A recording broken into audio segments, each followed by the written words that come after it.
20 years ago tomorrow, the world was changed by a group of extremists who launched that deadly attack on America.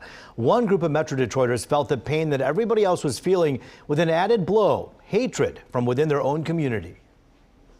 The days after the attack in New York, a nation came together, putting aside differences, Republicans and Democrats erasing red and blue lines, at least for a moment. But one group mourned the immense tragedy while also dodging an assault from a paranoid and angry firestorm who treated all Arab Americans as the enemy. We were just very scared, like every American, of what has happened, but also we were scared for our lives too, for guilt by association. That's Osama Siblani, publisher of the Arab American News. He remembers well the hours after 9/11.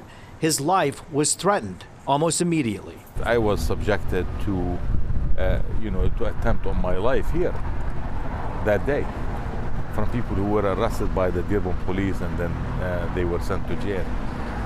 We were at that day acting like every American. In September of 2001, there was an Arab American candidate who was running for office in Dearborn. He vividly remembers people telling him no one wanted to vote for an Arab because of 9/11. 20 years later, he says this election cycle proves America is still the land of opportunity for everyone, as an Arab American is a leading candidate on the ballot for mayor this year. The example that I just gave you is between September 11, 2001 and September 11, 2021.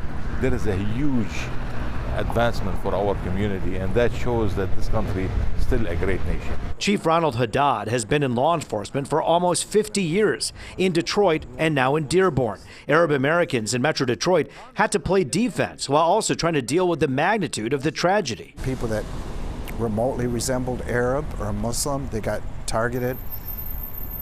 Bangladeshis got targeted. Hispanics got targeted.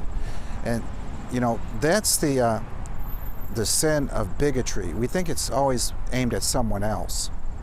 And sometimes we sit silent. But if you even resemble an Arab, whether you're Christian or whether you're not, you're a target. So 20 years later, how do you, as an Arab community, tell everybody else, hey, we're American, just like you, and we're here to stay? You go to work, you serve your country, you serve your family, you protect your neighborhood, you participate in the political process, you get appointed to positions, you work hard in serving your community, and that's how we fight back. Back to Chief Ronald Haddad. He was included, by the way, just 2 weeks ago in the National Law Enforcement Museum as part of a post-9/11 exhibit in Washington.